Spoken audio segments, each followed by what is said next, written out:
Okay, back again at the last cover character, Blue Fire, who received both a text and a comic story. And you've already seen my redesigned version of him on this channel, or a variant. Now, Blue Fire is interesting.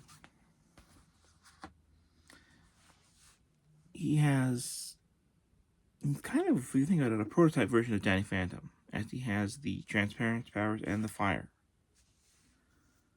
I don't know if Butch Hartman ever read this comic, but you never know. Anyways, Blue Fire's main antagonist is the Frost. As Saboteur may possibly have German connections, we're not sure. But both of them need a catalyst to use their powers. In the text story, it's revealed that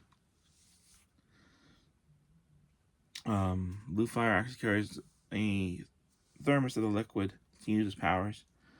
But apparently he hasn't perfected the transformation yet, so he will get a stomachache when using the liquid. But Frost, I think, has perfected his, because all he has to do is take one of the pills, and he activates his powers, the catalyst. Whether Frost is a metahuman, and the pills just act as a catalyst, or whether he actually needs the pills, it's not. He's a chemist and he created the pills on his own. It's never revealed. We never get an origin for him. And really, Frost is Blue Fire's only rogue.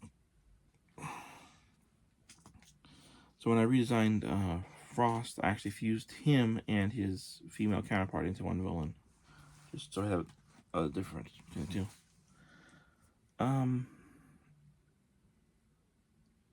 Yeah. Blue Fire is an interesting character, and I think it's interesting that his only power is intangibility, and neither he nor his rogue can touch each other.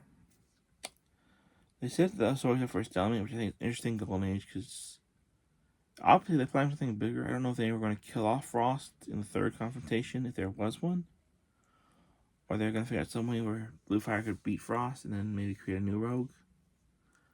Or it was always going to be like a series of stalemates.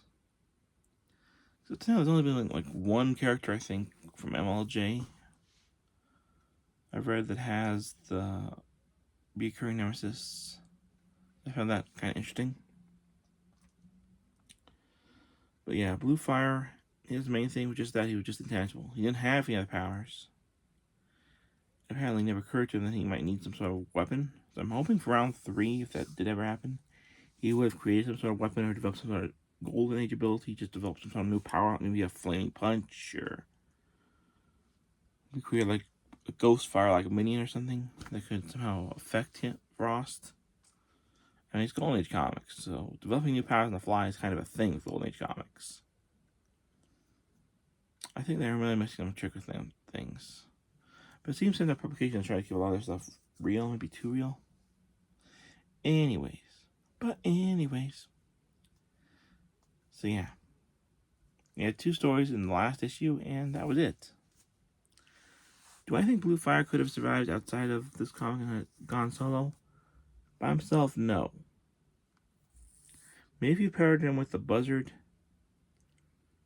it's kind of like a Brave and the Bold type story.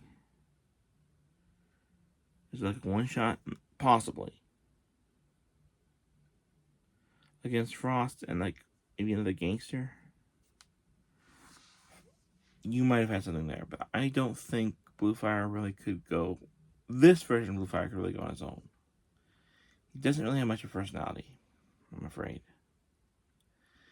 You need to do some serious work on a fan of him. I mean, really, he's just another generic white guy.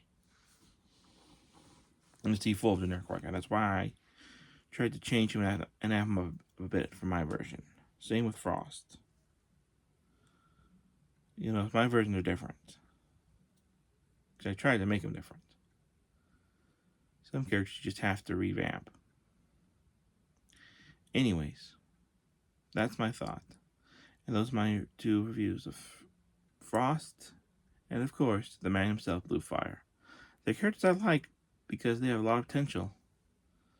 But the original versions are just kind of dry. They didn't do a whole lot with them. The original Frost is just kind of evil for evil's sake. And Blue Fire, he's a hero, but he's just kind of... He's a hero for the same reason Satoma's a hero. I mean, Satoma has the incident, but Frost just decides, I've got this power. We're in wartime, and I'm just gonna do something about it. I mean, Blue Fire, you could throw him into Satoma's world, and he could very easily just come here, just there because I'm here. Alright, comment, subscribe, hit that bell icon if you're new. And I hope you enjoyed these 2 Wham Comics related videos. And let me know if you'd like to see more comic biographies and hear me talk about more comic book characters in the future. As now I've covered both of Wham Comics' 2 and only cover stars, Craig Carter and the Blue Fire. Alright, until next time, keep your feet on the ground, your nose in a book, and comment, subscribe, hit that bell icon if you're new, and we'll see you down the road later days.